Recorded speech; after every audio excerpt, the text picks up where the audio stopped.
I'm Jim McDermott, and I represent the 7th Congressional District in the state of Washington, basically Seattle.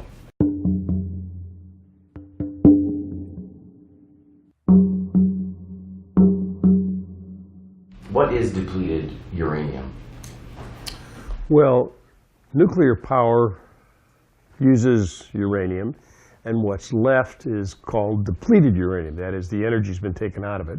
So you have the waste products from the whole process of nuclear power. Depleted uranium, as we come to think of it, as it's used in war, is the metal that is taken from that and put into either the ends of bullets or the ends of shells or the armor plating for tanks.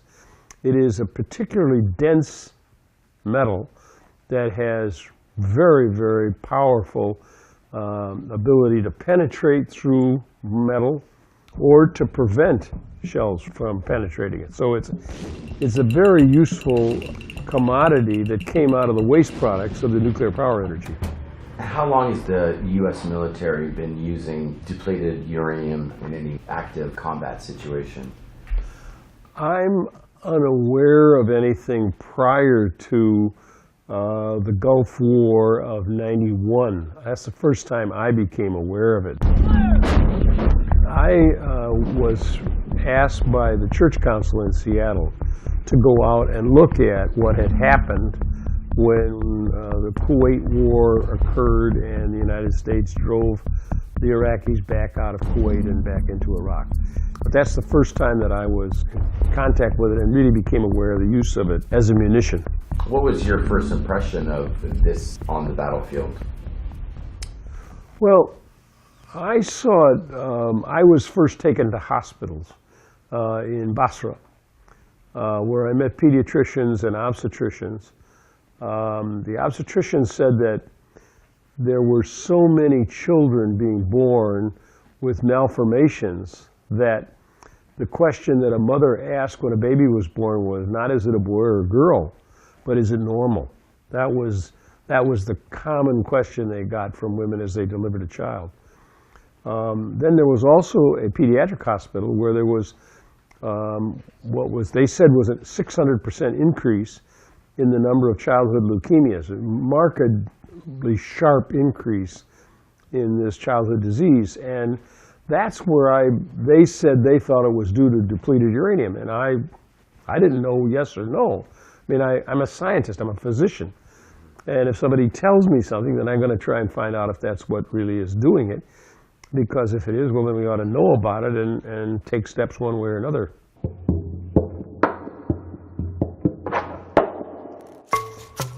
What led you to propose the Depleted Uranium Study Amendment in 2005? Well, you have to go back a little bit. I was a physician in the Vietnam War. In '68 to '70, I was a part of the medical units that were dealing with the war. And I heard people talk about Agent Orange. And people said, well, you know, just takes the leaves off the trees, don't worry about it. You take a bath, you get rid of it, it's no problem. But as time went on, from that point on, I had more and more contact with people who alleged that their symptoms, their kidney problems, and other things were related to Agent Orange. And I watched the military resist,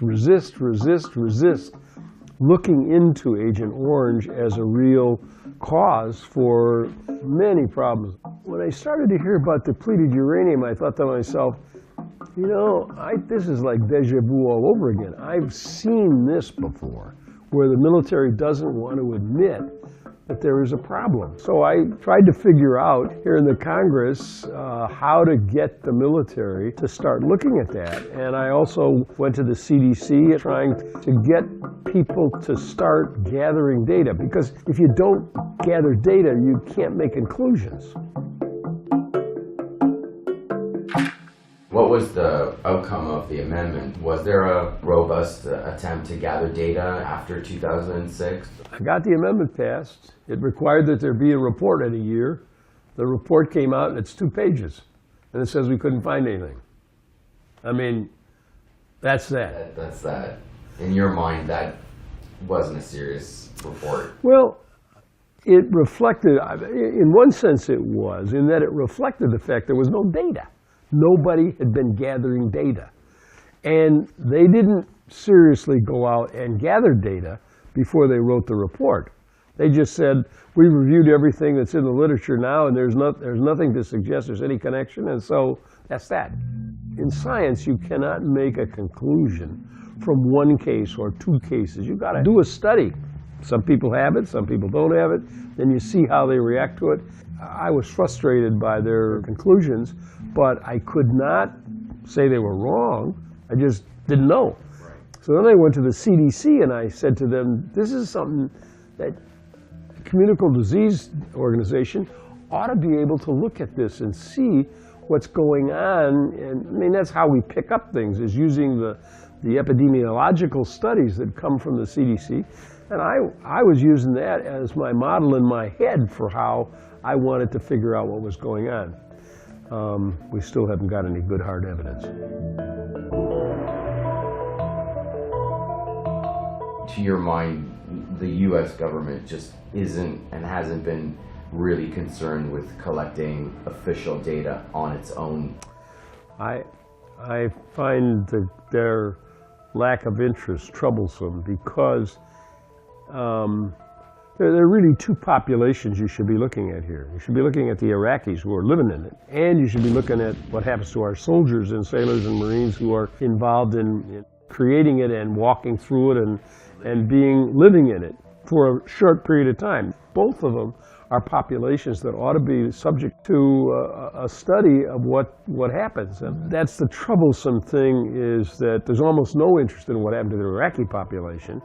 And the studies that are done about the military, I'm not comfortable with saying that they've done an adequate job. If you're looking for something, you've got to look where it is. And in blood and urine and bones and lymph glands, and you got to look through all these things, and you need to do a comprehensive study of this whole issue. And I can imagine about 20 years from now, we're going to be doing with this issue what we were doing with Agent Orange.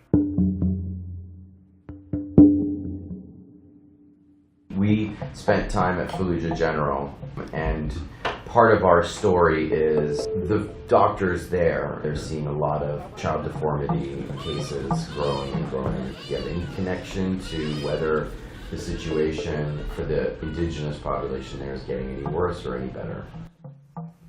This is an issue where you can push and push and push and not make any progress. So what I do is I wait until I see something in the newspaper or I see something in the scientific literature or something, and I grab it and try and push it another foot forward. I am frustrated by our unwillingness to look at this seriously. There's enough anecdotal evidence and enough doctors walking around in Iraq. It should make your scientific mind be interested in figuring out what's really going on here. As a scientist, you never know enough. But if you see a cluster of things and then you say to yourself, there's something going on here. That's how modern epidemiology got started. It was a well in London where they had cholera all around the well. And somebody said, gee, maybe it's the water in the well that's causing cholera. We don't have any cholera over by that well, but we got it here. Have you confronted anyone in the current administration, the Obama administration, about the issue? Do you have any general sense of their interest? The Congress has been so dysfunctional over the last 4 years, it's been impossible to get anything done. Something like this, which is sensitive, something that the military is not very interested in, because they don't want to lose the weapon quality of depleted uranium. And to find out that it's bad for people is not something they want to discover. So it's hard to find allies in the military. And frankly, as we've withdrawn from Iraq, our interest in whatever happens to the Iraqi people, that has also markedly diminished. It is one of those issues that you have to get it when it's hot, and it's not hot anymore. It's really cooled way down. Do you think maybe the issue is going to become a casualty of historical circumstance? Well, if I'm right that there really is something there, it's going to come back up. Any scientist has to admit to himself or herself that when you look at something, you might be wrong. You have a theory under which you're operating, but you could be wrong. And I might be wrong, but I don't think so. What does America do? What's the obligation? Well, then you get to some really difficult things, like reparations. I mean, what do you have in response to cleaning up what you've done? Or did you just walk away and leave the mess you made? And I think that that's a very difficult political question. I mean, we used these munitions in Bosnia, we used them in Iraq, we used them in Afghanistan.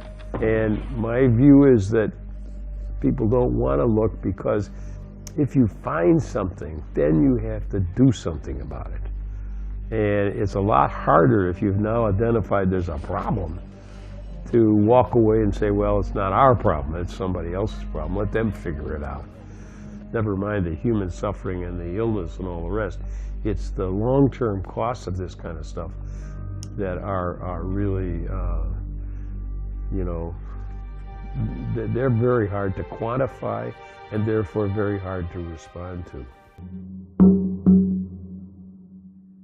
Is this one of those you broke it, you buy it moments of the war? Well, one could argue that. I mean, I'm sure some people say, well, you know, we were doing what we thought was the right thing to do, and you know, there was casualties. I mean, you know, the whole collateral damage question is a very tough one to deal with. I personally think you have some responsibility for collateral damage. Look what we did in Europe after the Second World War. I mean, we'd spent all that money building Germany back up. We went in with the Marshall Plan and put it all back on its feet. Now you look at what we've done in Afghanistan and Iraq. We spent a lot of money, but we haven't put very much back up on its feet. Some will say, well, we already spent enough money on those people, so we're done with them. And my view is that, wait a minute, maybe it would have worked better if we'd have gotten them involved in helping us figure out how to do it. The long-term effects of war are the things that people never want to talk about. The flags and the bands that play when the soldiers go marching away everybody likes that part of war, but when Johnny comes marching home, that's the really tough part. It doesn't have much play at home. Where is Iraq? It's 7,000 miles from here, right? And so for most people, it's out of sight, out of mind. My district is the 7th district in the state of Washington, and that's what I care about. And if it doesn't affect my district, and I take a different view, I think of it as the United States, when we affect something in the world, we have a responsibility for what we've done. From what you've seen, from what you know, do you believe that depleted uranium from U.S. munitions has been a health hazard in Iraq? Well, from what I've seen and what I've heard from people, I'm very suspicious that depleted uranium is creating a health hazard for not only American soldiers who are exposed to it, but also to the Iraqi people. From what I've seen and what I've heard, I have to be suspicious. I can't ignore it.